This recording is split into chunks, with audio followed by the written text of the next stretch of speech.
Buenos días, mi nombre es Vivian Anido Escobar, soy gastroenteróloga del Centro Nacional de Cirugía de Mínimo Acceso aquí en La Habana, y en el marco de la jornada de aniversario del Hospital Hermano Mejeira, específicamente en las sesiones dedicadas a suelo pélvico, vengo a presentar el tema manometría anorrectal de alta resolución, estado del arte. La manometría anorrectal es como tal un instrumento de investigación que se considera una prueba de tercer nivel necesarias para identificar las estructuras que se encuentran presentes en el suelo pélvico y que están en relación con la funcionalidad y el estado motriz del canal anal. Nosotros en la manometría lo que registramos puramente son presiones, y a través del registro de las presiones pues podemos conocer la coordinación y la funcionabilidad del canal anal, así como de los nervios que se encuentran presentes en el funcionamiento del mismo. En la manometría anorrectal evaluamos determinados parámetros, la llamada zona de alta presión, la presión en reposo, o sea, la presión basal del canal anal, de sus dos esfínteres, anal interno y anal externo, la función anal voluntaria, o sea, la contracción del esfínter anal externo, el reflejo recto anal, la sensibilidad rectal, la compliance, o sea, la capacidad de distensión de la ampolla rectal ante la presencia de un bolo fecal, la coordinación recto-anal durante la defecación simulada, una de las maniobras que nosotros efectuamos, y la expulsión de un balón. La manometría como tal es una prueba que comenzó a desarrollarse en la década de los años 60 del pasado siglo.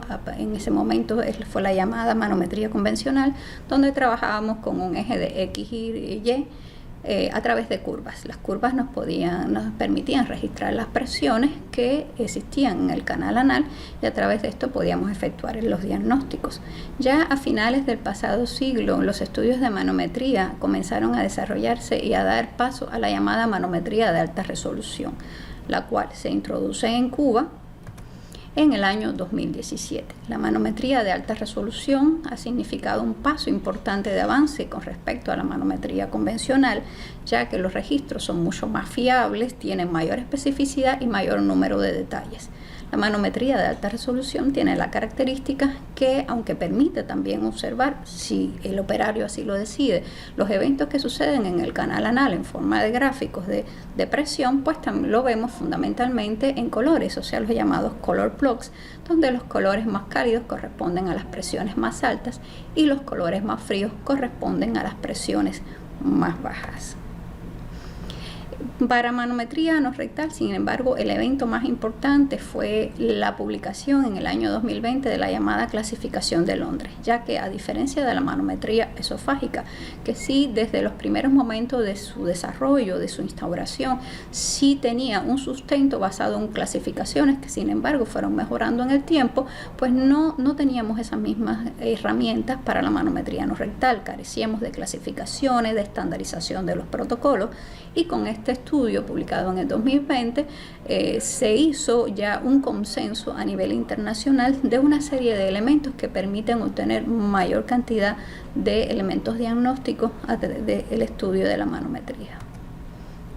De esa forma, una de las grandes ventajas del protocolo llamado a partir de ese momento Protocolo de Londres es que estandarizó de una forma uniforme cómo se realiza una manometría anorrectal, cuáles son los pasos que se deben efectuar, y en cada paso o en cada maniobra cuáles son los elementos que nosotros estamos registrando, de los cuales nos permiten obtener un diagnóstico. Una de las grandes ventajas de la llamada clasificación de Londres es que consensa las indicaciones que quedaron para la manometría anorrectal como las de mayor evidencia y las que realmente reciben de esta prueba la mayor cantidad de información necesaria para la toma de conductas.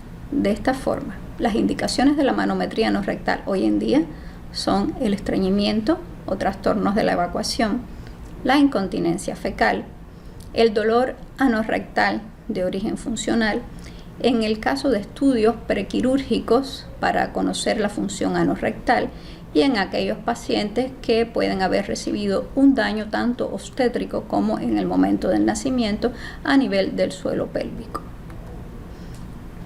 Otro de los avances de la clasificación de Londres es que permitió la agrupación de los desórdenes que son capaces de registrarse en una manometría en 4 grandes grupos. Estos grandes grupos, el grupo 1, son los trastornos del reflejo recto anal inhibitorio. En el grupo 2, los trastornos del tono anal y de la contractilidad. Y en el grupo 3, los trastornos de la coordinación rectoanal, mientras que para el grupo 4 quedaron los trastornos de la sensibilidad rectal. Vamos a acercarnos a cada uno de estos grupos a través de la actualización que hizo un grupo de estudiosos colombianos sobre esta clasificación de Londres. En los trastornos de reflejo rectoanal inhibitorio, en el caso de la arreflexia, o sea, la ausencia del reflejo, se considera un llamado trastorno mayor, en contraposición a la presencia del reflejo que se considera normal. Donde vemos pacientes donde existe grado de arreflexia, obviamente en las resecciones rectales, cuando se produce un anastomosis ilioanal, en la hipotonía anal, en el impacto fecal y en el megarrecto. Dentro del megarrecto tenemos que tener en cuenta que la enfermedad clásica que tiene una reflexia rectoanal es la enfermedad de Hirschsprung, enfermedad que se diagnostica, al menos en nuestro país, fundamentalmente desde las edades pediátricas. Sin embargo, aunque la característica típica en la manometría de la enfermedad de Hirschsprung es la arreflexia, o sea, el fallo en el reflejo rectoanal inhibitorio, recordemos que aún en la presencia de esta arreflexia es necesario la realización de una biopsia rectal para confirmar el diagnóstico, la cual se considera el Golden Test para el diagnóstico de la enfermedad de Hirschsprung. En el grupo de trastornos del tono y la contractilidad anal queda la hipotonía anal con hipocontractilidad, la hipotonía anal con contractilidad normal y el tono anal normal con hipocontractilidad.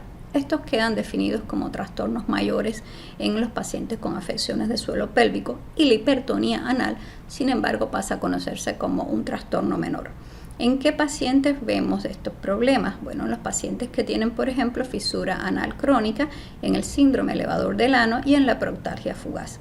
Estos, sin embargo, existen grupos etarios que son más propensos a tener este tipo de daños. Por ejemplo, tanto los niños como las edades adultas pues pueden tener tonos basales de reposo más bajos. En el caso de las mujeres también tienen tonos basales de reposo más bajos que en los hombres.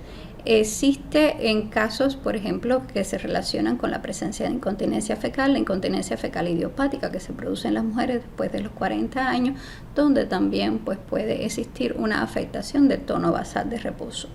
La afectación del tono basal contra la contractilidad nos permite determinar si lo que está afectado es el esfínter anal interno o el esfínter anal externo. En caso de afectación del esfínter anal interno, lo vemos con más frecuencia cuando desde el punto de vista clínico el paciente tiene incontinencia desde el punto de vista pasiva o involuntaria. Mientras que la incontinencia al esfuerzo, o sea, a pesar de que el paciente mantiene una contracción del tono anal, no logra presiones que permitan un efecto de continencia. Esto lo vemos sobre todo ya cuando hay una injuria determinada del esfínter anal externo.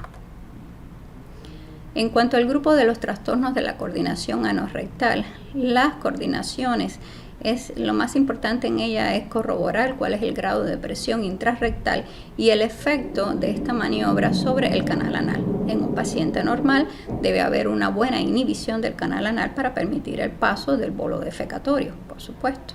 En caso de estos pacientes, pues falla la presión intrarrectal o falla también la inhibición o en ocasiones inclusive hay una contracción paradójica del canal anal. Sin embargo, las disinergias se consideran un trastorno menor. ¿Por qué? Porque las disinergias tienen un gran sesgo en el momento de la manometría. En primer lugar, porque le estamos pidiendo al paciente que haga una simulación de defecación en condiciones anormales. No está en la privacidad de su hogar, está en un laboratorio donde hay más personal mirando, no está en una posición anatómicamente correcta, ya que la manometría se hace en posición en decúbito lateral izquierdo, no está sentado, por lo tanto puede haber algún sesgo.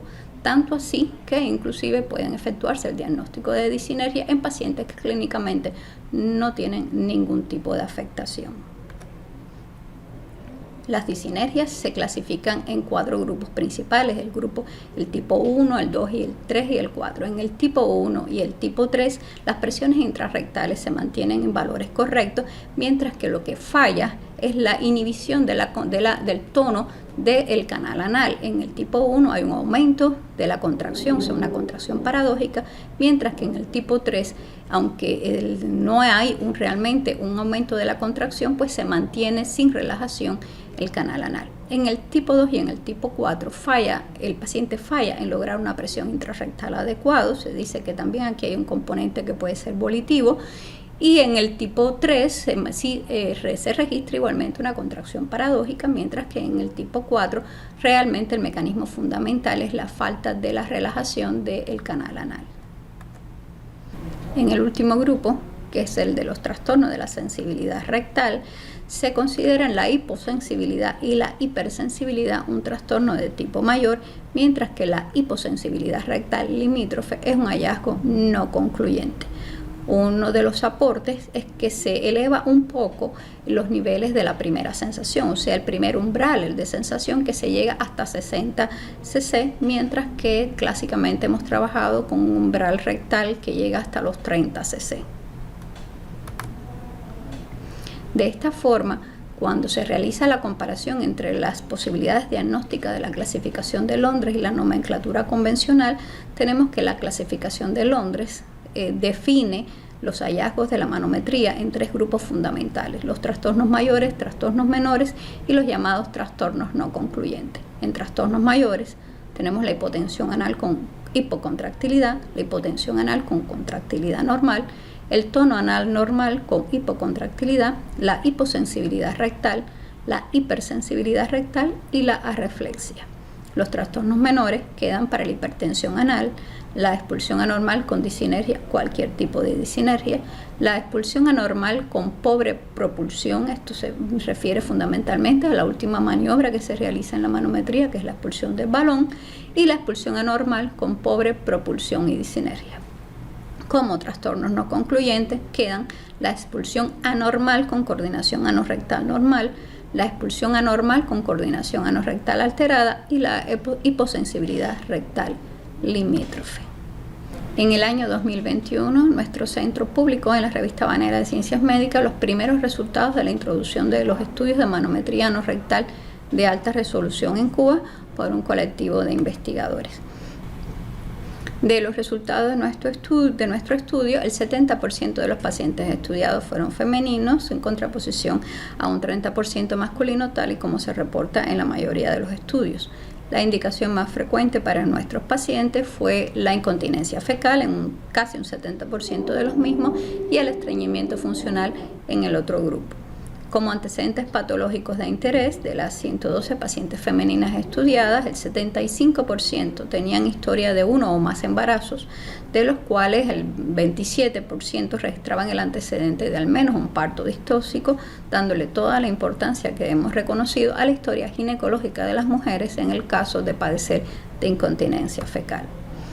Otro de los resultados de este estudio fue que fue posible estandarizar el valor de los parámetros de motricidad de alta resolución para los pacientes cubanos. En el estudio de la esfera sensitiva, la presencia del RAI estuvo presente en la gran mayoría de los pacientes. En cuanto a las disinergias, el tipo 3 fue la más estudiada, la más frecuente en Cuba, y de los grupos de pacientes afectados, el grupo de pacientes con trastornos del desorden anal y la contractilidad fue el más frecuente en nuestra estadística. Como conclusiones, la manometría no rectal permite un mejor estudio del canal anal, su estructura y funcionamiento. Es una técnica que se complementa con el examen clínico y otros estudios como la electromiografía del suelo pélvico, la defecografía y más recientemente con la ultrasonografía del canal anal. Los estudios de alta resolución muestran una indiscutible ventaja con respecto a los estudios convencionales. Muchas gracias.